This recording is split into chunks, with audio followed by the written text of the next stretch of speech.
Hello दोस्तों, मैं Rakesh Roshan learn tech to tech channel से। और ये मेरा जावा प्रोग्रामिंग लैंग्वेज का नेक्स्ट वीडियो है जिसमें आज हम लोग देखने वाले हैं कंस्ट्रक्टर्स इन जावा। तो इस वीडियो में हम लोग देखेंगे कि कंस्ट्रक्टर क्या होता है, कितने टाइप के कंस्ट्रक्टर होते हैं और सभी टाइप्स को हम लोग एक एग्जाम्पल प्रोग्राम के थ्रू समझेंगे। तो चलिए इस वीडियो को स्टार्ट करने से पहले जस्ट मैं आपसे रिक्वेस्ट करता हूं कि अगर अभी तक आपने मेरे चैनल को सब्सक्राइब नहीं कर रखा तो सब्सक्राइब कर लें और बगल में जो बेल है उसे जरूर क्लिक करें जिससे मेरे जितने भी नए वीडियोस हैं उनके नोटिफिकेशन आपको मिलता रहे। तो चलिए स्टार्ट करते हैं। तो दोस्तों सबसे पहले तो हम देखते हैं कि कंस्ट्रक्टर होता क्या है। Constructor in Java is a special method used to initialize object. तो कंस्ट्रक्टर कुछ नहीं है बल्कि एक स्पेशल टाइप का मेथड है। ऑलरेडी हमने आपको मेथड पढ़ा रखा है, स्टैटिक मेथड भी पढ़ा रखा है, नॉन स्टैटिक मेथड भी पढ़ा रखा है। तो उसी टाइप का एक मेथड है, ठीक है, उसी टाइप का एक मेथड है कंस्ट्रक्टर। पर यहां पर कंस्ट्रक्टर को हम लोग स्पेशल यूज करते हैं ऑब्जेक्ट को इनिशियलाइज करने के लिए। It is called automatically when an object of A class is created. But constructor का एक फीचर है कि जैसे ही आप क्लास का ऑब्जेक्ट क्रिएट करेंगे कंस्ट्रक्टर ऑटोमेटिकली कॉल हो जाएगा। मतलब आपको अलग से कॉल करने की जरूरत नहीं है। तो सबसे पहले देखते हैं व्हाट इज ए कंस्ट्रक्टर। तो a constructor is a block of code, ठीक है, या फिर आप बोल सकते हैं मेथड, ठीक है, that is used for initialises an object when it is created. जैसे ही आप जो है ऑब्जेक्ट क्रिएट करेंगे ये क्या करेगा, कुछ चीजों को इनिशियलाइज कर देगा जो भी आप करना चाहते हैं, ठीक है। उसके बाद क्या है, has the same name as the class. इसका प्रॉपर्टी क्या है कि जो कंस्ट्रक्टर का नाम होगा और जो उस क्लास का नाम होगा दोनों सेम होना चाहिए, ठीक है। मतलब यहां पर दोनों नाम सेम होना चाहिए, कंस्ट्रक्टर का नाम और क्लास का नाम। Does not have a return type, not even void. यहां पर मैं आपको बता दूं कि कंस्ट्रक्टर का कोई भी रिटर्न टाइप नहीं होता है। जैसे नॉर्मल मेथड का होता है इंटेजर, जैसे आप लिखते हैं यहां पर इंट, फैक्टोरियल, ठीक है, आप ब्रैकेट में आप यहां पर लिखते हैं इंट है। तो ये क्या है, इसका रिटर्न टाइप है इंटेजर। पर यहां पर कंस्ट्रक्टर में आप कोई भी रिटर्न टाइप नहीं दे सकते हैं, इवन वॉइड भी अलाउ नहीं है। कई बार आप सोचते हो कि अच्छा कोई भी रिटर्न टाइप नहीं दे सकते तो वॉइड लिखना पड़ेगा, नहीं, इवन आप वॉइड भी नहीं लिख सकते हैं, ठीक है। तो ये जो है यहां पर कंस्ट्रक्टर का डेफिनेशन है। उसके बाद आते हैं की फीचर ऑफ ए कंस्ट्रक्टर।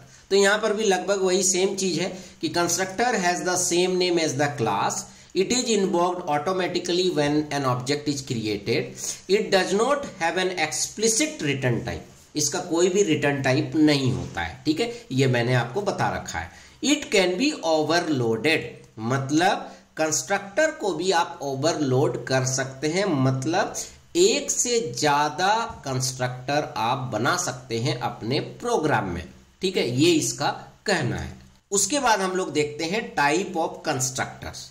तो यहां पर तीन तरह के कंस्ट्रक्टर होते हैं, डिफॉल्ट कंस्ट्रक्टर, पैरामीटराइज्ड कंस्ट्रक्टर और कॉपी कंस्ट्रक्टर। तो चलिए हम लोग एक एक करके देखेंगे।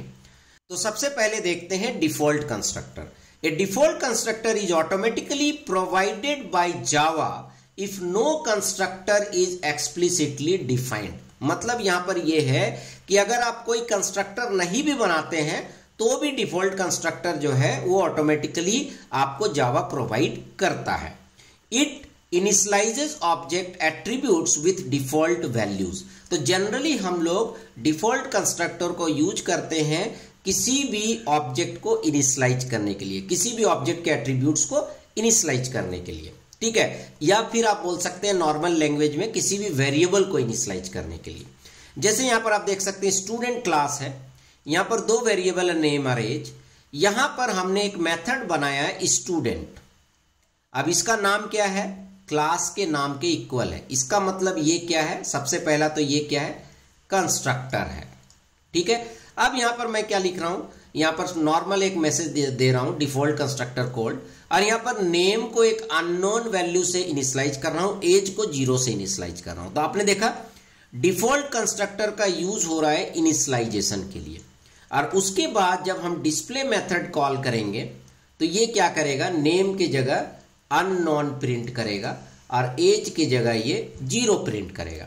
पर ये कॉल कैसे होगा, क्योंकि इसका नाम तो क्लास के नाम के बराबर है। तो इसको कॉल करने के लिए आपको यहां पर स्टूडेंट का ऑब्जेक्ट बनाएंगे और न्यू स्टूडेंट, मतलब यहां पर जैसे ही आप ऑब्जेक्ट बनाएंगे, यहां पर अलग से कॉल करने की जरूरत नहीं है।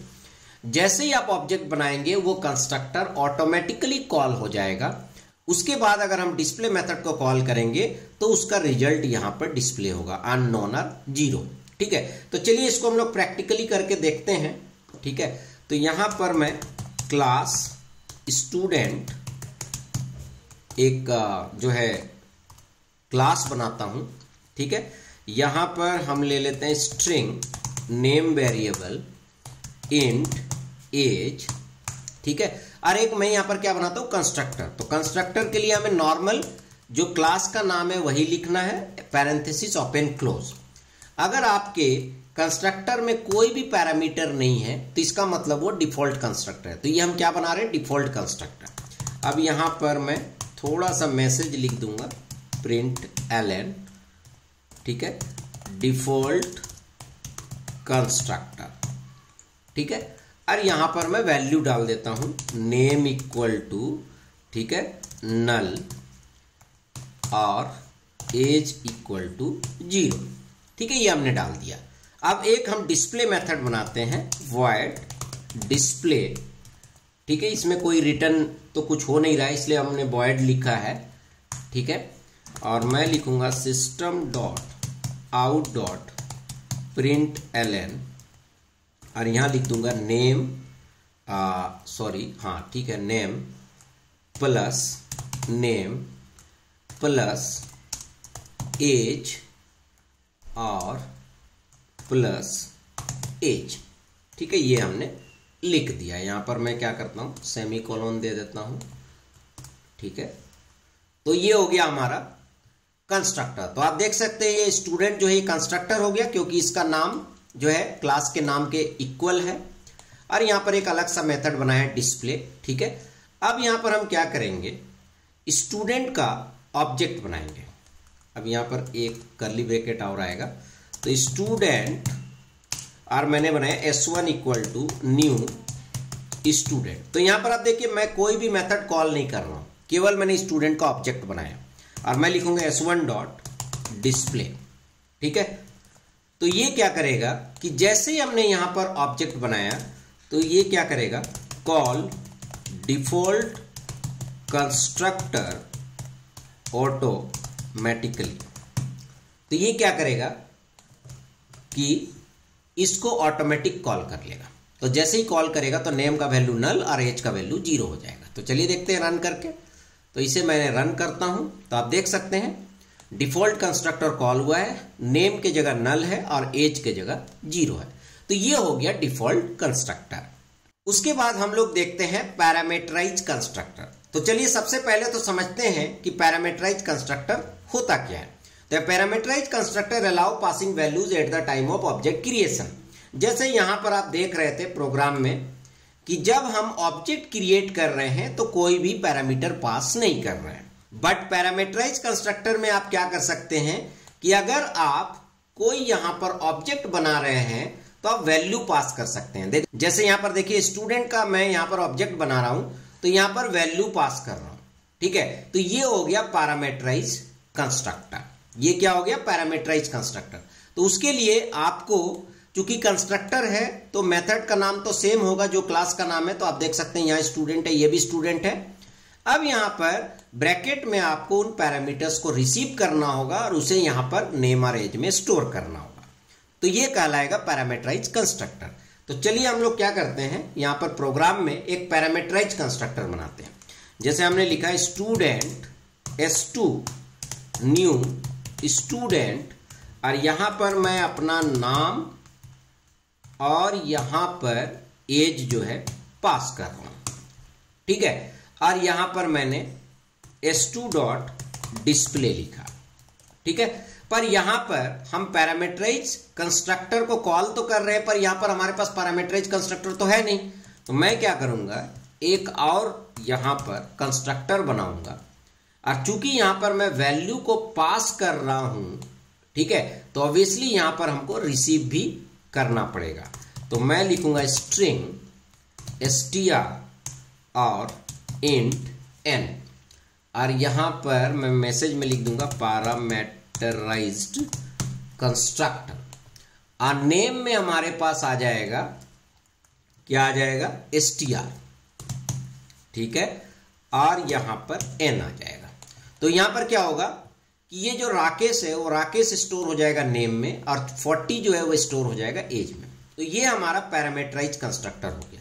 अब यहां पर क्या होगा, अगर मैं डिस्प्ले मेथड को कॉल करूंगा s1 ऑब्जेक्ट से, तो ये चूंकि डिफॉल्ट कंस्ट्रक्टर है तो ये जो है डिस्प्ले करेगा नल और 0।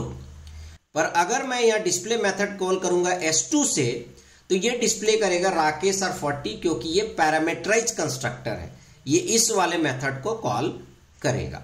ठीक है, तो चलिए इसको मैं सेव करता हूं और रन करता हूं।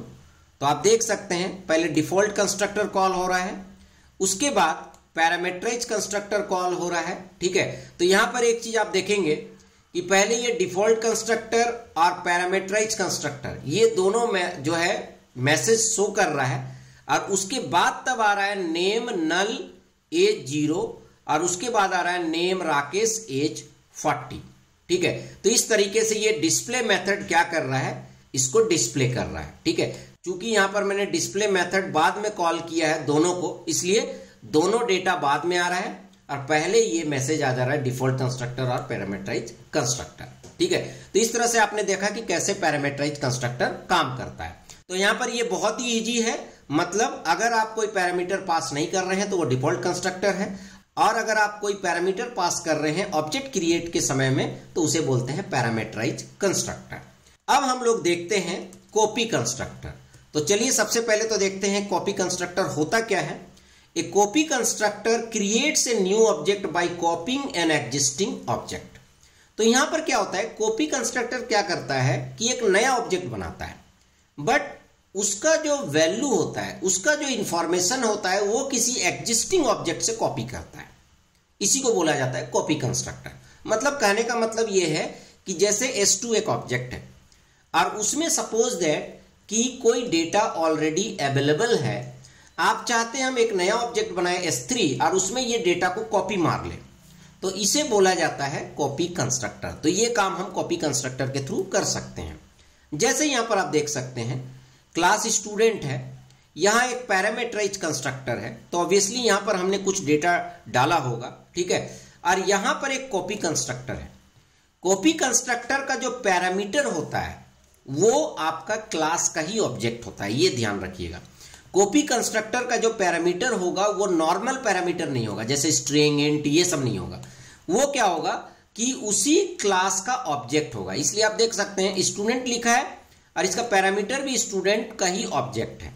और यहां पर हम क्या कर रहे हैं कि ये जो पैरामीटर आ रहा है, ठीक है, ये जो ऑब्जेक्ट आ रहा है उसका नाम और उसका एज को हम कॉपी कर ले रहे हैं अपने करंट ऑब्जेक्ट में, ये काम कर रहे हैं। ठीक है, तो यहां पर आप देख सकते हैं पहले हमने S1 ऑब्जेक्ट बनाया, ठीक है, उसके बाद हमने S2 ऑब्जेक्ट बनाया, पर S2 के लिए हम डेटा नहीं डाल रहे हैं, यहां पर हम S1 का डेटा को कॉपी कर ले रहे हैं S2 में।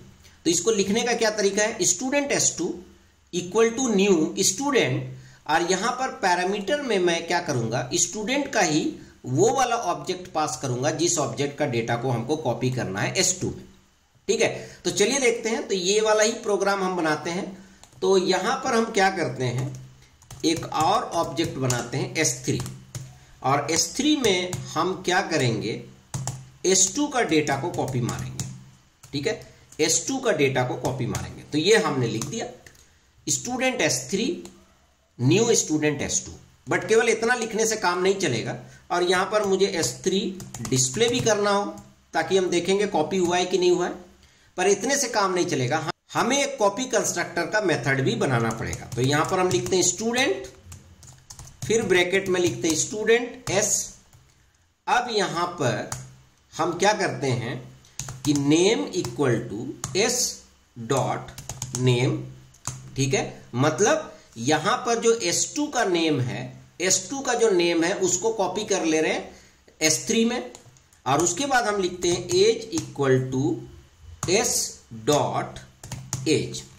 ठीक है, तो यहां पर क्या हुआ कि हम यहां पर S2 ऑब्जेक्ट को भेज रहे हैं, S2 ऑब्जेक्ट S में रिसीव हो रहा है और यहां पर S2 का नाम जो है S3 में कॉपी हो जा रहा है और S2 का एज S3 में कॉपी हो जा रहा है। अब हम जब इसे रन करेंगे तो आप देखिएगा कि S1 में तो वो डिफॉल्ट कंस्ट्रक्टर वाला ही वैल्यू आएगा, S2 में राकेश और 40 आएगा और S3 में भी राकेश और 40 आएगा क्योंकि मैंने S2 को कॉपी कर दिया S3 में। तो इसी को बोला जाता है कॉपी कंस्ट्रक्टर। तो चलिए रन करते हैं। तो यहां पर मैंने रन किया तो आप देख सकते हैं डिफॉल्ट कंस्ट्रक्टर आया, पैरामीटराइज्ड कंस्ट्रक्टर आया, ये डिफॉल्ट कंस्ट्रक्टर का वैल्यू है, यह पैरामीटराइज्ड कंस्ट्रक्टर का वैल्यू है और इसी को मैंने कॉपी किया है S3 में, तो सेम वैल्यू आ रहा है राकेश 40। तो ये कैसे हेल्प कर रहा है आप देख सकते हैं। सपोज दैट आपके पास थाउजेंड्स ऑफ डेटा है, आपके पास लैक्स ऑफ डेटा है, तो आप क्या कर सकते हैं, छोटा सा कोड लिख के आप पूरा का पूरा ऑब्जेक्ट को कॉपी कर सकते हैं किसी दूसरे ऑब्जेक्ट में। तो दोस्तों इस तरीके से आपने इस वीडियो में देखा कि कंस्ट्रक्टर क्या होता है, ठीक है, उसके क्या क्या फीचर्स हैं और कितने तरह के कंस्ट्रक्टर होते हैं, और मैंने हर एक कंस्ट्रक्टर को एग्जांपल के थ्रू एक्सप्लेन किया है। तो चलिए दोस्तों, आई होप कि आपको वीडियो पसंद आया होगा। अच्छा लगा तो लाइक करें, शेयर करें, कमेंट करें और अगर अभी तक आपने मेरे चैनल को सब्सक्राइब नहीं कर रखा तो सब्सक्राइब कर ले यार, बगल में जो बेल उसे जरूर क्लिक करें जिससे मेरे जितने भी नए वीडियोज हैं उनके नोटिफिकेशन आपको मिलता रहे। Thank you and good bye.